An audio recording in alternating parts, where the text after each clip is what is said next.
Please welcome to the program, Alfonso Cuarón.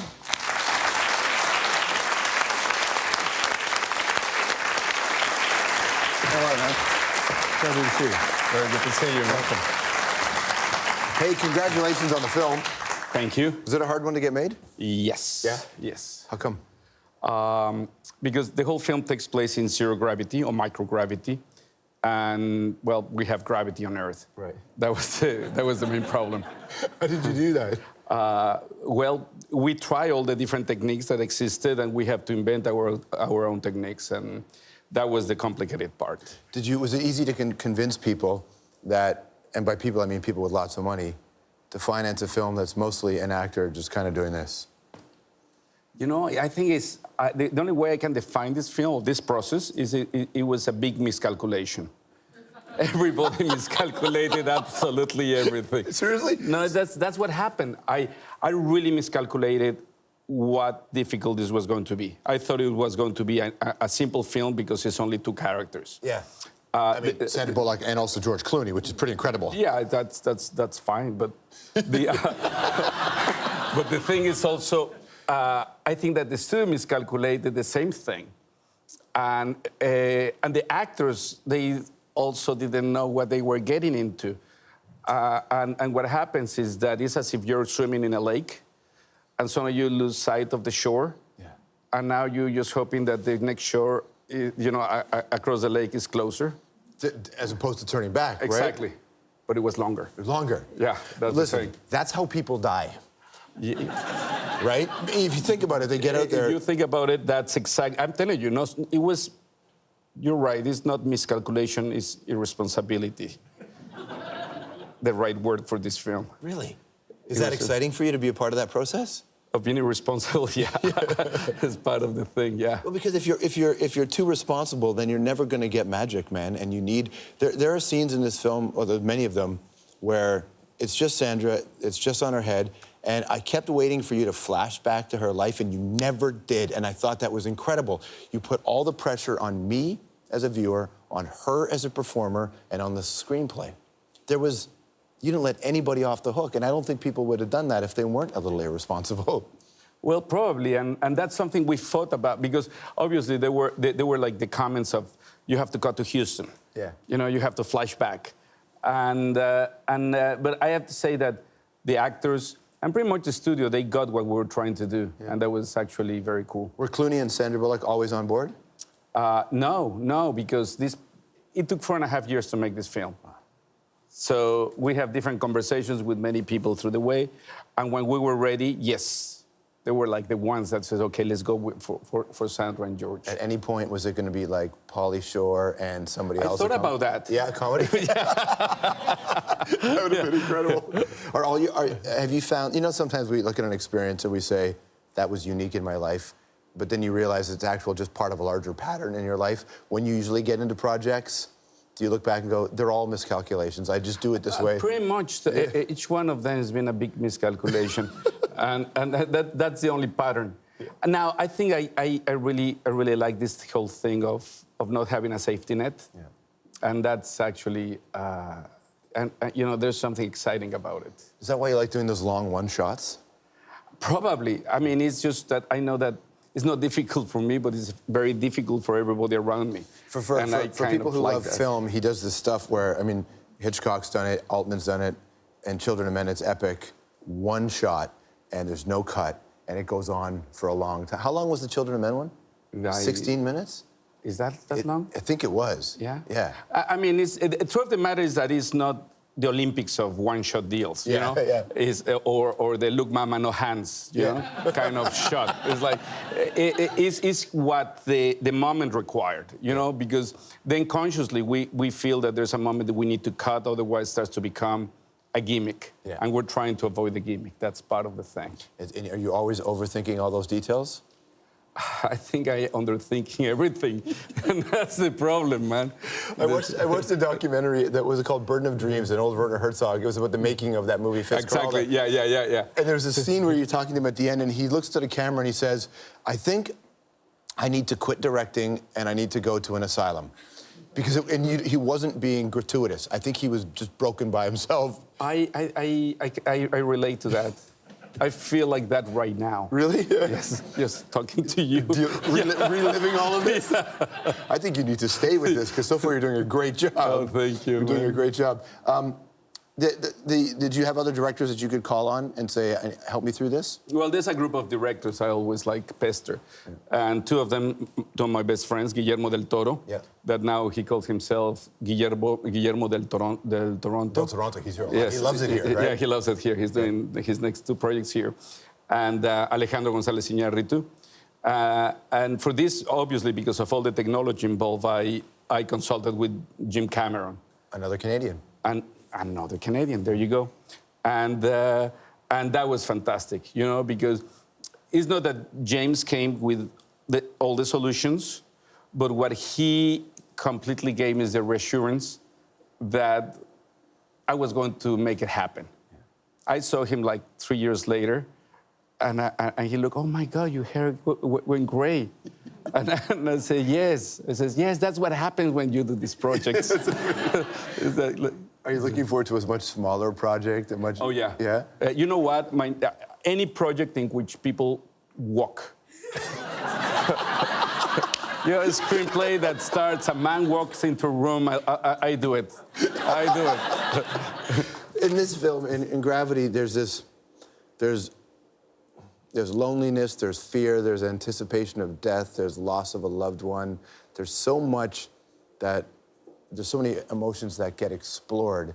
When you have the scale of the film, all the technical requirements, how much are you able to stay in the moment of some of the really deep and dangerous questions that are raised in the picture? Are you there with some of that real loneliness that's in the film? Do you mean like... In the script. In the script? Yeah. No, the script, everything was already suggested in the script. That was the point of the whole thing.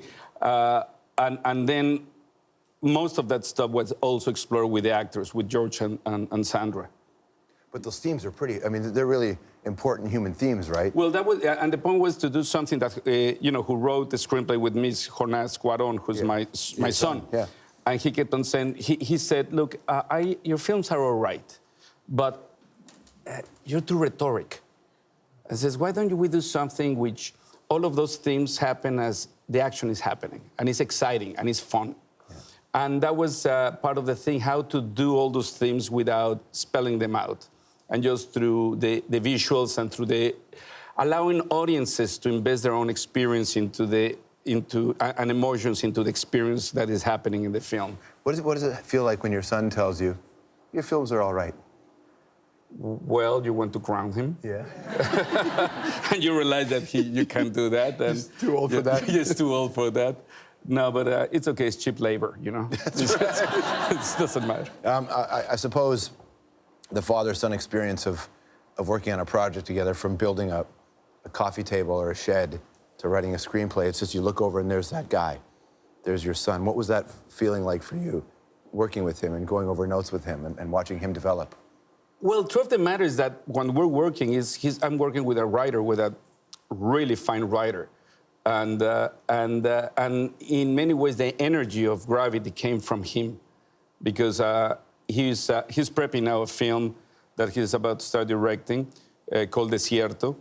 And years ago, he showed me the first draft, and he wanted notes, and I said, no, I don't have many notes, but I want you to help me to write something like this. And that's the thing, something in which, through the action, all these themes are happening, but never lose the sense of momentum, you know, and actually fun.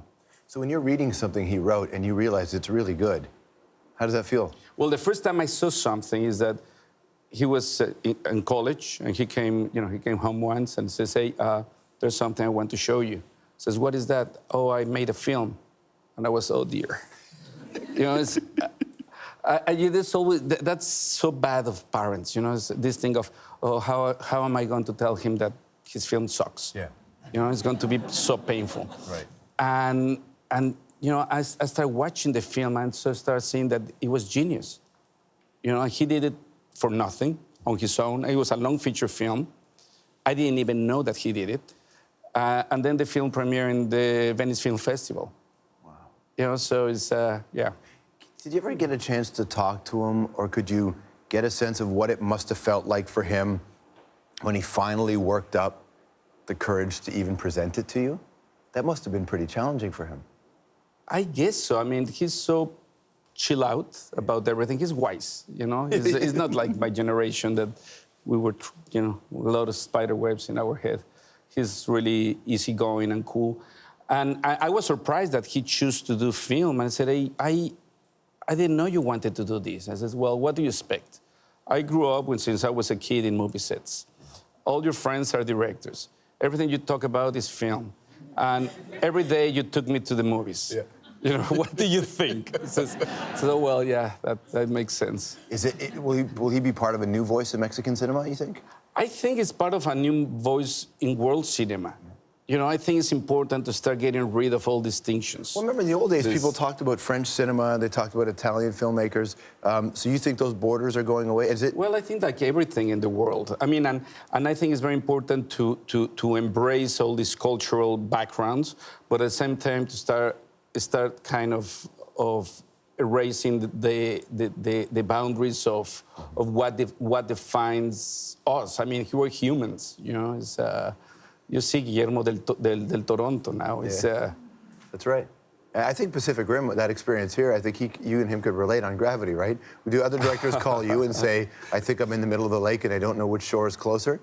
Yes, and usually they said, man, I don't either. You just keep on swimming. You just keep on swimming, yeah.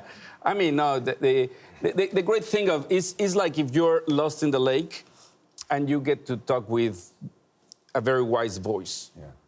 You know, while you drowned. Yeah. Well, hopefully they can get you to paddle just a little longer. Well, yeah. You know, well, you could also be Alfonso de Toronto because look at this clip here that you worked on. Remember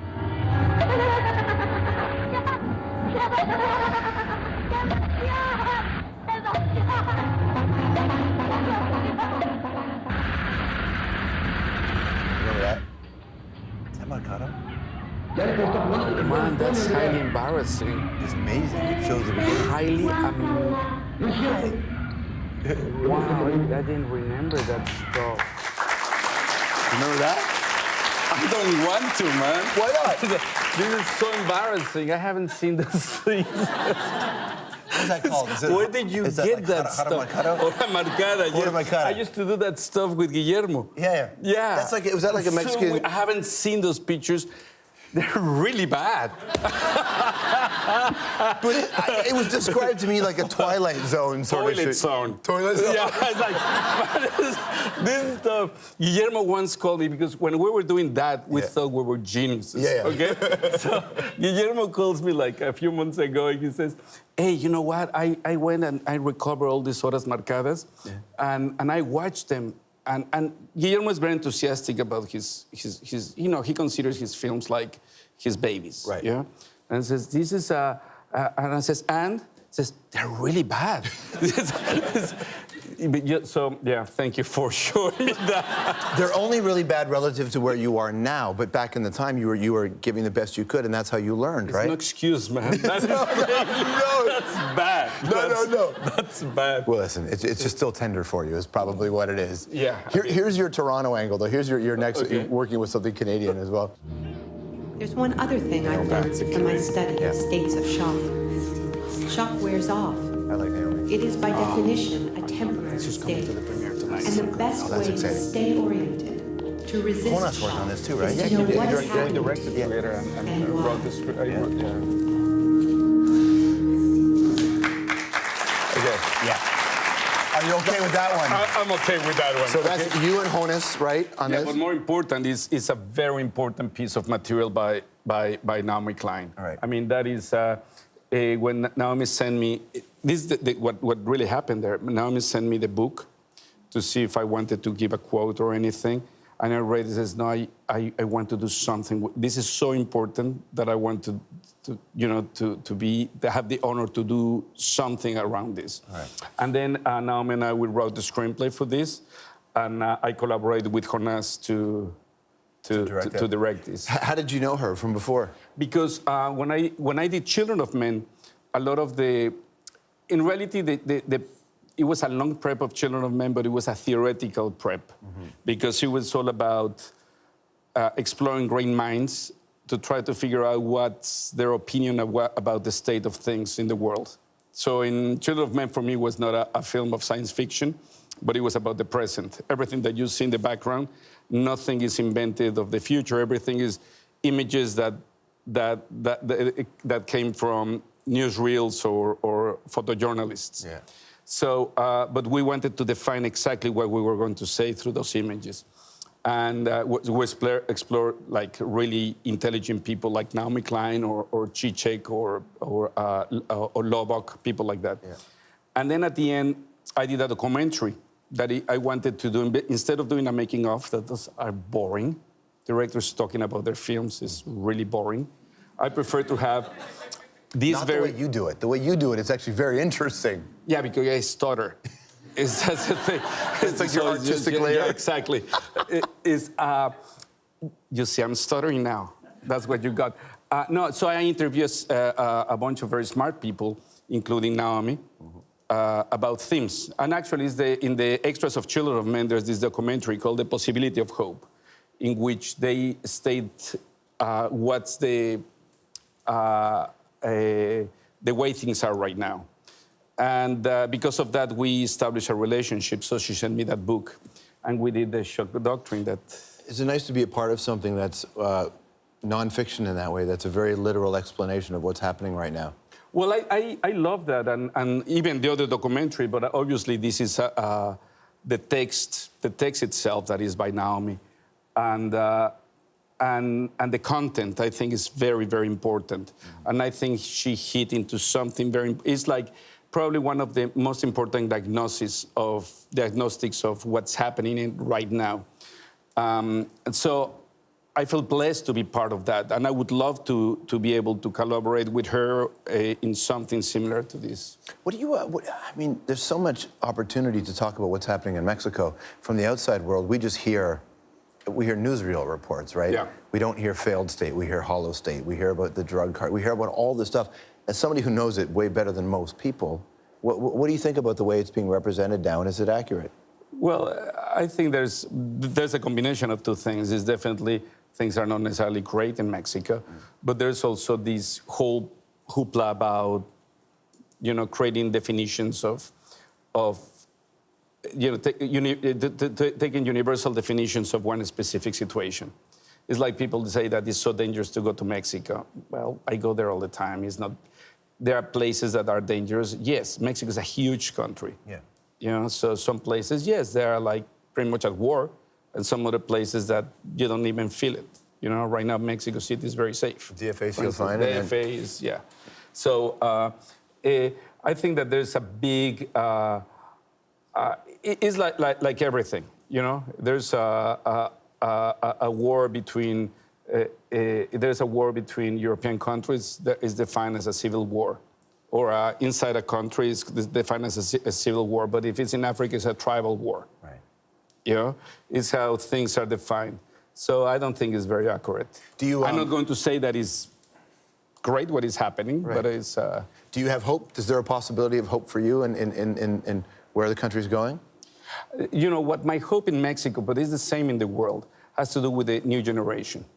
I believe that we have a new generation now that is coming with a set of tools that are unthinkable for the older generations. It's a new generation that was born in an era of, for good or for ill, in which all these electronic tools, internet and virtual reality is part of, and social networking is part of the reality. Right. So I'm looking forward for the positive outcome of that. All right, anthropology, sir. Who's your favorite band growing up? The Beatles, probably, yeah. Whose interpretation of the fine art of wrestling melodrama is superior, America or Mexico and Lucha Libre? No, Mexico Lucha Libre, of course. Did you grow up watching it? Yeah, sort of. And the movies. What are you most proud of having done for a paycheck? Wow, spend it immediately. Yeah. What's the first thing you bought when you got paid? A record. It was a 45, one of those 45 records. Like a player? A record, yeah, a record to play music. What record did you buy? It was Yellow River by Christie. What film makes you most think, damn, am I ever grateful I had nothing to do with that? When I saw the clips that they showed me, it's like, What's the biggest upside to getting kicked out of film school? well, that you can whine about it and people talk about it as if it was a big deal. Yeah. Was it a big deal? It was, yeah. For us, when we were in film school, it was, but in retrospect, it was just a stupid story. Sandra Bullock, George Clooney, trapped in space. You can only save one. I let them, you know, if they're the two of them together, Yeah. the problem is that they team against me. No, seriously, they impersonate my accent. They do? Yes, they do all the time. Does it feel racist? No, because they're so silly. They play me like Cuban, like Tony Montana. They do the Tony Montana thing, and that is like... Do you intimidate them? Can you impersonate them? No, of course not. Well, come Listen on. to me. But what does Clooney sound like? If you were to do George Clooney, what would he sound like? I cannot impersonate George Clooney. I like that voice and stuff. No, What a pleasure to see you. Thank you so much. Thank you so much. Alfonso Cuarón, everybody. The film is called Gravity, October the 4th. We'll be right back.